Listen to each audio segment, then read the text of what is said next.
In the last 30 days, Russia has lost 69 square miles of Ukrainian territory. That is the largest Russian retreat since the war began accelerating in 2025. Ukraine is advancing. Russia's offensive plans are collapsing, and Putin, instead of negotiating, just launched the largest nuclear drill in Russian history from Belarusian soil. 65,000 troops aimed at a country that used to be his neighbor and is now fighting for its life. Here is the question you need to sit with. When a nuclear power starts losing on the battlefield, what does it do next? Because the answer to that question is not happening in some distant future. It is happening right now. And it affects every decision being made in Washington, Brussels, Beijing, and Kyiv. As you watch this video, let's start with what's actually happening on the battlefield. Because it is the opposite of what Russian state media says, and it is more significant than what Western headlines are capturing. According to data from the Institute for the Study of War, the most respected independent tracker of this conflict, Russian forces have suffered a net loss of 69 square miles of Ukrainian territory in the 4 weeks between April 21st and May 19th. For context, that is roughly half the size of Las Vegas, lost by Russia in 1 month. The week of May 12th to 19th alone, Russia lost 29 square miles. The week before that, 12 square miles. The week before that, 21 square miles. The trajectory is not just losses. It is accelerating losses. And today, May 27th, Ukraine's general staff reported 296 separate engagements along the front line in a single day. On the Pokrovsk direction alone, Ukrainian forces repelled 53 Russian attacks. 53 attacks, one direction, one day, and Russia gained nothing. Here is what is driving this shift.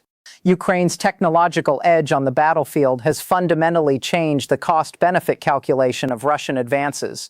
Ukrainian first-person view drones, cheap, precise, operated by 19-year-olds with tablets, are destroying Russian armor faster than Russia can replace it. Zelensky reported that Russia is losing up to 35,000 soldiers per month, and critically, that number now equals the number of newly mobilized soldiers Russia is sending in. Russia's army has stopped growing. Its losses and its replacements have reached equilibrium, and when an army stops growing while it is fighting, it begins to hollow out from the inside. The counter-advance is particularly visible in Dnipropetrovsk. Ukrainian forces have reclaimed most of the region, nearly the entire oblast, from Russian troops whose presence had been thin and is now being systematically eliminated. Russia's generals told Putin this spring that they could seize all of Donetsk by fall. Based on the last 30 days of data, that assessment looks like exactly the kind of thing that Russian generals tell Putin when they are afraid to tell him the truth. Now here is where the story gets dangerous. When Russia was advancing slowly, brutally, but advancing, Putin's playbook was straightforward. More troops, more artillery, more drones, grind Ukraine down, wait out the West. That playbook is no longer working. And so on May 19th. 3 days after the battlefield data confirmed Russia's largest monthly retreat in years, Putin launched something that had never happened before in this war. An unannounced nuclear exercise, 65,000 troops, 7,800 pieces of military equipment, over 200 missile launchers, aircraft, warships, submarines, and for the first time, launch sites in Belarus. Russia had never previously announced nuclear exercises for May. Its annual nuclear drill, known as GROM, has traditionally been held in October since 2022. The timing of this one was not accidental, and the analysts at ISW were blunt about what it was: an information pressure operation, nuclear theater designed to influence NATO decision-making and mask Russia's own weaknesses. In plain English, Russia is losing on the battlefield, and instead of changing its military strategy, it is trying to frighten the West into pressuring Ukraine to accept terms that preserve what Russia still holds. The bombing of civilian cities fits this same logic. Overnight on May 26th into May 27th, Russia struck Chernihiv with drones, damaging industrial facilities. Explosions in occupied Donetsk A strike on 2 apps inside Russia itself from Ukrainian drones, and an attack on apartment buildings in Dnipro with civilians wounded. This is not military strategy. Hitting apartment buildings does not change front lines. It does not recapture lost territory. It does not stop Ukrainian drone operators. What it does do is generate images, destruction, fear, grief, the kind of images that travel around the world and make Western publics ask, when does this end?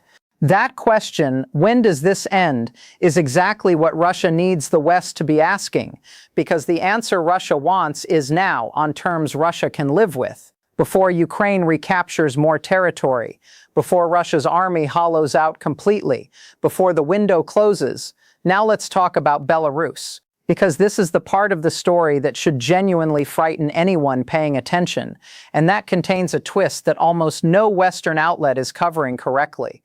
Belarus is a landlocked country of 9 million people ruled for 30 years by Alexander Lukashenko, a man so dependent on Putin that he allowed Russian troops to use Belarusian territory to invade Ukraine in 2022. Since then, Russia has systematically turned Belarus into a nuclear staging ground. In 2023, Putin deployed tactical nuclear weapons to Belarus. In 2025, Russia stationed its Oreshnik intermediate-range ballistic missile system there, a weapon capable of delivering either conventional or nuclear warheads. A nuclear weapons storage site was renovated. Belarusian forces were trained on nuclear weapons use. And on May 18th of this year, as Russia's battlefield position was deteriorating, Belarus announced its own parallel nuclear exercise, with units practicing the delivery and preparation of nuclear munitions from unprepared positions on Belarusian territory. Zelensky said it plainly this week. Russia is planning operations from Belarus in 2 possible directions, either toward Chernihiv and Kyiv from the north, or against a NATO country, specifically the Baltic states, from Belarusian territory. He ordered Ukrainian forces to reinforce the northern border with Belarus immediately. So here is the question that keeps European defense ministers awake. Is Lukashenko a willing participant in this escalation or a hostage to it? Here is the twist. According to multiple intelligence assessments and diplomatic sources cited across European and American outlets, China has made its position on Belarus crystal clear to Moscow. Beijing does not want Lukashenko dragged into active combat, not because China cares about Lukashenko, but because a Belarus-Ukraine war means a NATO border war. A NATO border war risks Article 5. Article 5 risks a conflict that pulls in the United States. A U.S.-Russia conflict risks exactly the nuclear escalation that China has spent 30 years trying to prevent on its doorstep. Xi's message to Putin, delivered through both diplomatic channels and through the conspicuous timing of the Beijing summit on the same days as Russia's nuclear drills, was essentially this: we support you economically. We will not condemn your war publicly, but do not use Belarus as a launchpad for something that cannot be walked back. The Kremlin heard that message.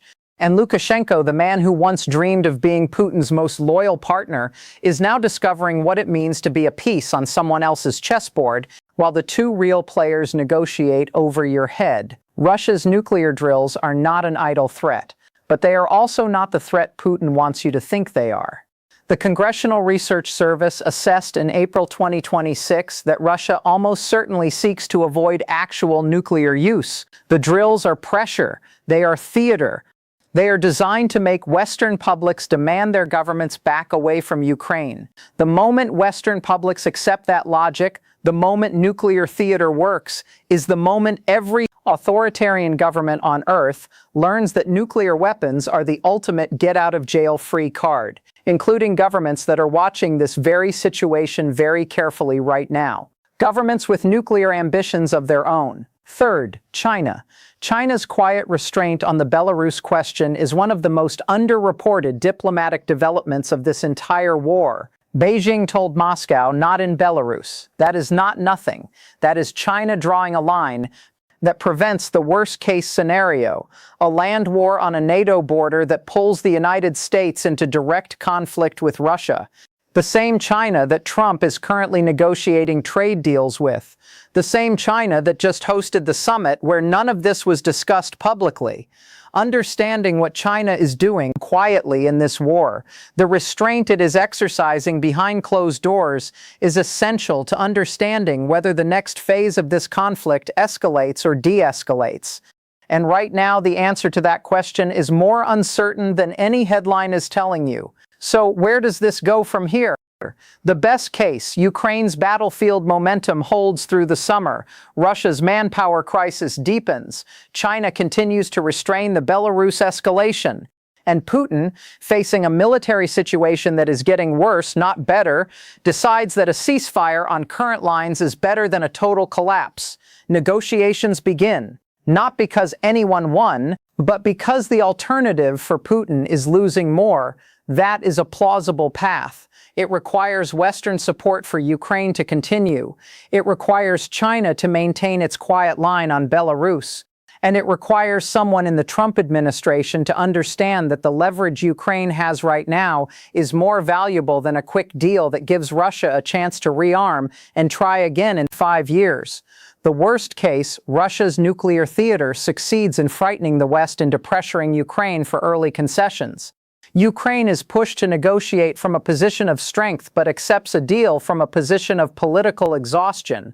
Russia freezes the conflict, rebuilds, re-earns, and the conversation we are having today becomes the conversation we have again in 2031.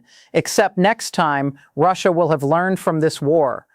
And so will every other authoritarian government that was watching. Here is the deeper truth underneath all of this.